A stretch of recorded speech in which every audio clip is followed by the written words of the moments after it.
Hello, Kingdom citizens. My name is Pastor Perry Williams of Kingdom Now Ministries International. Today, I want to share with you some revelation that the Lord downloaded into me about faith. And I've read this passage several times before and never quite saw this in there, saw this revelation within these passages, but it just blew me away. And I believe that it will and edify you and actually give you some encouragement today. What the focus on today is faith. And I want to read out of the book of Luke 22.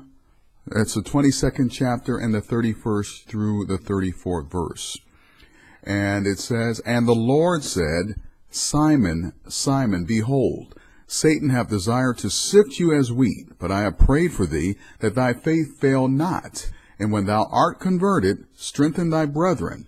And he said unto him, Lord, I am ready to go with thee, both into prison and to death. And he said, I tell thee, Peter, the cock shall not crow this day before that thou shalt thrice deny that thou knowest me." So let's take a close look at that.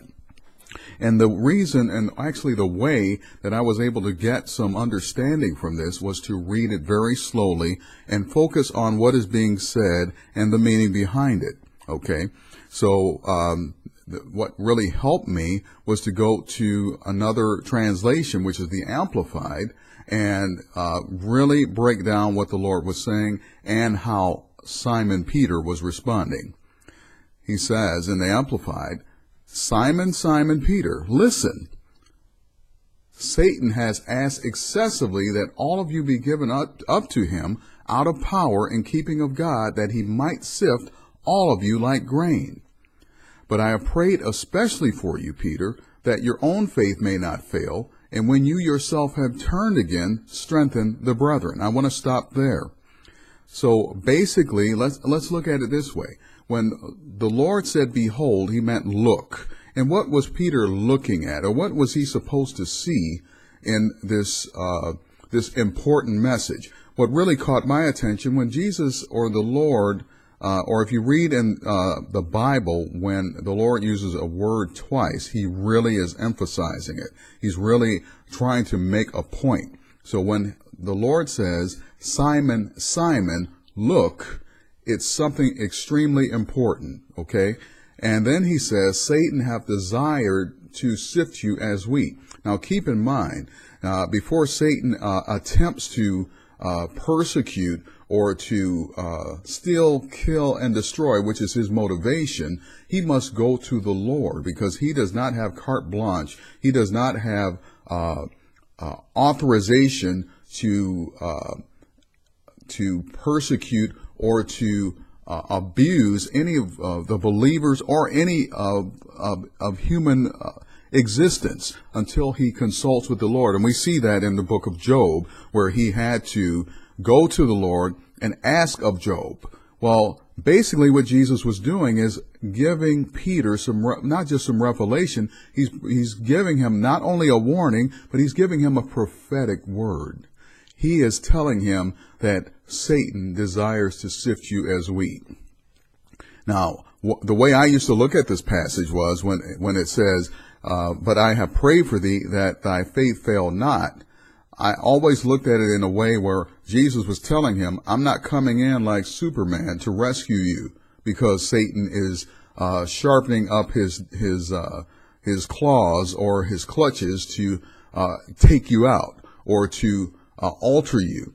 But what I was seeing was, Peter, you need to gird up. Peter, you need to get yourself together so that you can be prepared for this attack that's coming.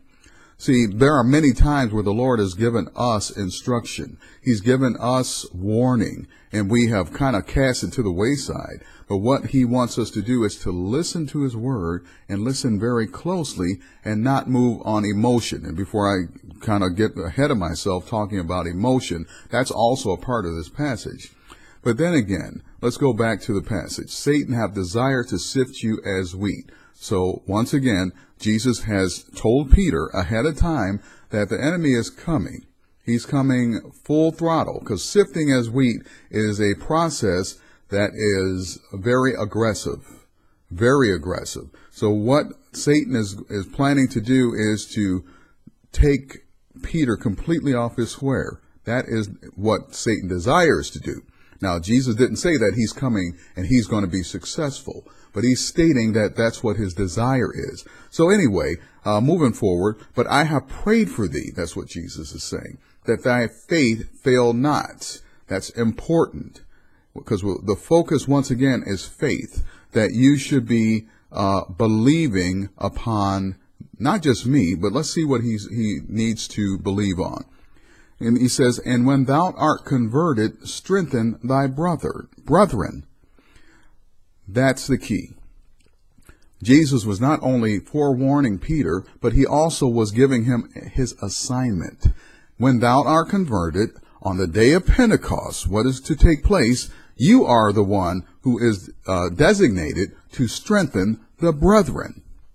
Strengthen the brethren, which is, if you look at the background of Peter, he was always the one that kind of moved out of emotion, cutting off the guard's ear, even getting off the boat when the others didn't, to walk on the water. So he was, he showed some type of leadership skills, but right now, his focus and his assignment and his purpose was to strengthen the brethren. Now we see why Satan wants to sift you as wheat, because he knows that you are the one who is designated to fulfill your purpose, to fulfill your assignment, and he wants to alter or block you from moving into your assignment. Just like today, he wants to block you from moving into your purpose. He wants to block you from fulfilling your mission and your assignment that has been given to you. So we only see in part. So what the Lord was showing Peter is that Satan wants to sift you as wheat, and first, your prophetic word is you are designated to strengthen the brethren once you've been converted. So now we see why Satan is trying to block Peter, much like any other believer who has, or any other person for that matter, because we all have a purpose and a destiny. And then he said unto him, Lord, I am ready to go with thee both into prison and to death. This is Peter's response. In other words, Peter missed it. Jesus, 1, was warning him of Satan. 2, was giving him his assignment. And his response is, Lord, I'm ready to go with you. When you go to prison, I'm going to go to prison. When you go to death, I will go to death. But if we continue to read the passages, we know that Peter does go to prison, but it's after Jesus is resurrected. But Peter, when it was time for Jesus to go to prison, or even to death, Peter did deny the Lord 3 times. So what I'm saying is he was speaking out of emotion when he made that statement, that I will go with thee. Much like there are people, and I know in the history of Kingdom Now Ministries, we've had people who have come to us and said, I was sent by the Lord to be with you. The Lord sent me to you. Now I'm really in a position to ask, and what is your assignment now that you've been sent? He sent you, but what was the instruction? Because now, even with this principle that we're reading and we're following, Jesus does not send anyone without an assignment. Because even if we go past verse 34, the Lord gives the disciples their assignment and sends them. So you must have an assignment if you're sent. Okay? So that's something that I did learn, and just reading this passage and picking up the principle. Well, once again, I'm just going to continue where Jesus responded and said, Lord, I am ready to go with thee both into prison and to death. And Jesus responded, I tell thee, Peter, the cock shall crow this day before that thou thrice deny that thou knowest me. Matter of fact, he emphatically denied that he knew Jesus, even to the point where he used a curse word or used profanity, denouncing the fact that he knew Jesus. And that's emotion. So what am I really saying today? What I'm saying is that Jesus desires that for all of us that our faith not fail. I'm just going to go back to Peter just one more time. Now keep in mind when Peter was saying that he was ready to go with Jesus. Now he was one of the disciples that couldn't even pray for an hour with the Lord. So he was not prepared. He was not girded up, even though he made that declaration, but he was moving out of emotion. Be careful of emotions. This was something that was discussed just last week when Pastor Veronica and I were at Bethlehem Christian Assembly in Kansas City, the church where we're actually in a part of the leadership there now. And someone was talking about emotion, and emotion can really get you in trouble. Matter of fact, even in the world system, when you're in a courtroom and you get emotional, say for instance you're on the witness stand and you get really emotional and start crying and sobbing, the judge will stop the session, call a recess, allow you to regain your composure, come back to the courtroom, and conduct business the way it should be conducted.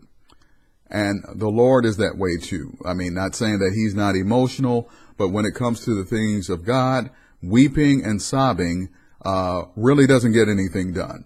Emotion doesn't get anything done. Some people say they feel better about it, but it doesn't change the result. It doesn't change the circumstance. So we have to understand and start to learn how to move in the Spirit of God so we can not be motivated by the desires of the flesh, because emotion can be fleshly. Not saying that we shouldn't be emotional, but there are certain circumstances emotion doesn't gain us anything. Okay. But anyway, what I wanted to really focus on also is the faith piece. I pray that your faith, pray for thee that thy faith faileth not. So what we have to do is operate in faith, which many of us do, but sometimes it's perverted. Because even in Romans 12:3, it says, there's a passage that says that all of us have been given a measure of faith, but it's really based on how we use it. There are some people that have faith that they're going to win the lottery. I mean, they sow into it, they buy the tickets, they stand by, they wait, anticipate. I mean, they're in great expectation, they're in great hope for winning, and then when it doesn't happen, they probably are so driven that they'll attempt to do it again. But that faith is not relying on the system that's already been put in place by the Lord, who says that I will supply all of your needs according to my riches and glory. And that's where not only do you put your faith or belief in, once your faith is built to a certain level, then it comes into a place called a knowing.